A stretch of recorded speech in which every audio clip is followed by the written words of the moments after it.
Let your mind be the still lake that reflects calmly, while the storms of life pass over its surface. Marcus Aurelius. Your boss screams. Your phone buzzes and flashes with 1,000 urgent demands. Everything around you feels like it's crumbling, burning, spiraling out of control. The chaos isn't just out there.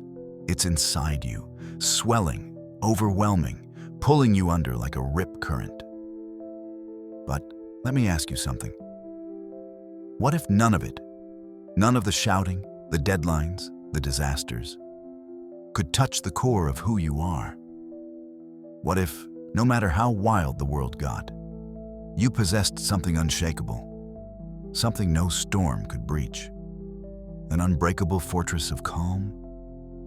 2,000 years ago, amidst the chaos of his empire, Marcus Aurelius, Roman emperor and Stoic philosopher, wrote of such a place. He wasn't secluded in a quiet monastery or hiding behind the walls of a tranquil retreat. No, he led armies. He ruled through plagues that snatched away millions of lives. He made decisions with betrayal lurking in every shadow. Blood stained his hands. Death knocked on his door daily. And yet, in that crucible of suffering, Marcus Aurelius discovered a secret, a truth that divides the men who falter and crumble under pressure from the men who endure, who rise above, who thrive. Picture this: a lake at dawn, the surface so still it reflects the sky above like a flawless mirror. Now, imagine a storm rolling in. Winds howl, rain slices through the air, waves thrash violently against the shores.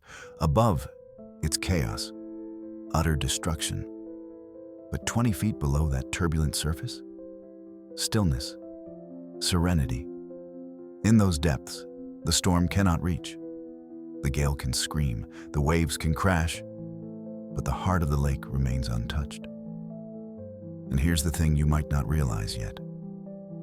Your mind is that lake.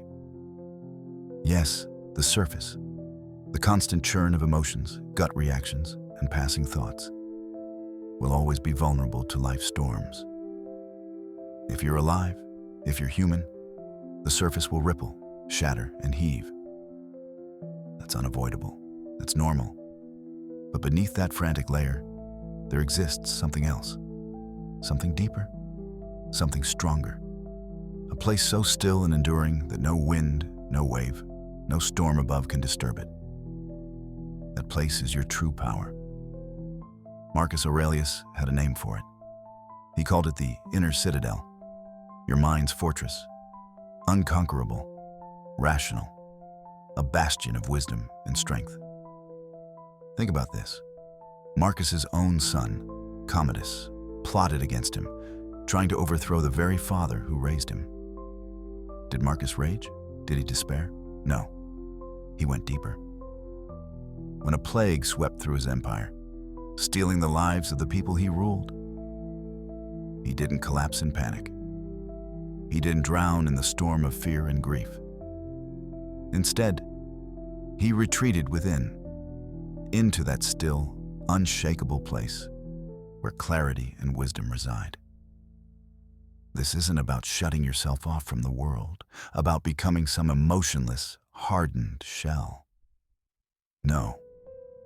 Stone statues don't lead empires. They don't raise families or build legacies. This isn't about apathy.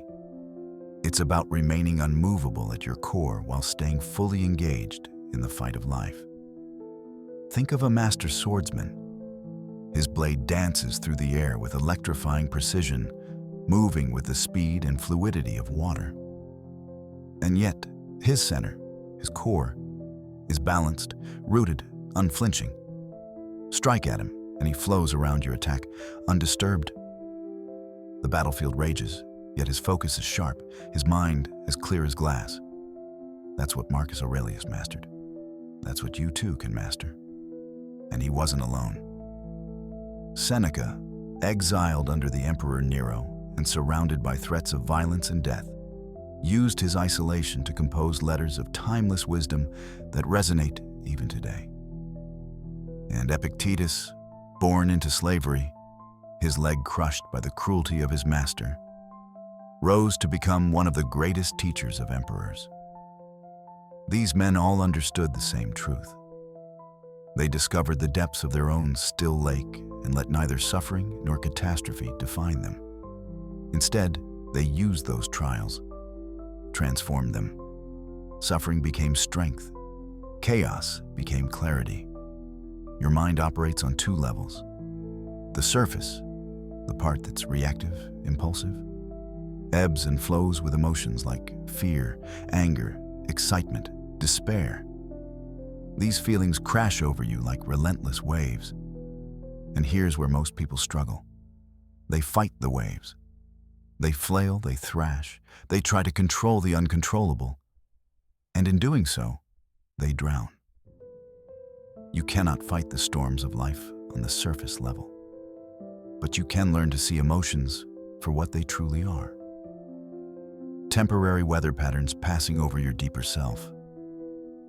Beneath those crashing waves lies the deeper level of your mind, the part that observes, the part that remains calm, rational, unshakable. This is where your real decisions are made. This is where your character lives. When someone attacks your reputation, the surface mind instinctively wants to lash out, to defend, to retaliate. But the deeper mind takes a step back. It asks, is this true? If it is, how do I improve? If not, why should it matter what fools think? Surface versus depth, reaction versus response, slave versus emperor of your own mind. So here's the challenge for you. Life's storms will come, that's a guarantee. The next time chaos strikes, when the stress mounts, when anger boils, when fear gnaws at the edges of your resolve, don't fight the waves. Acknowledge them. Say to yourself, I notice I'm feeling angry. I notice I'm afraid. Then, take the plunge. Dive deeper. Ask yourself, what would the man I'm becoming do in this moment? Not the man you fear you are, not the man others perceive, the man you are striving to be. And in those moments of introspection, remember this. You are not the storm. You are the lake. Deep, still, unbreakable. At your core lies a fortress no storm can penetrate. That is your strength. That is your power. Life will rage above, but your inner calm will remain unwavering, enduring, eternal.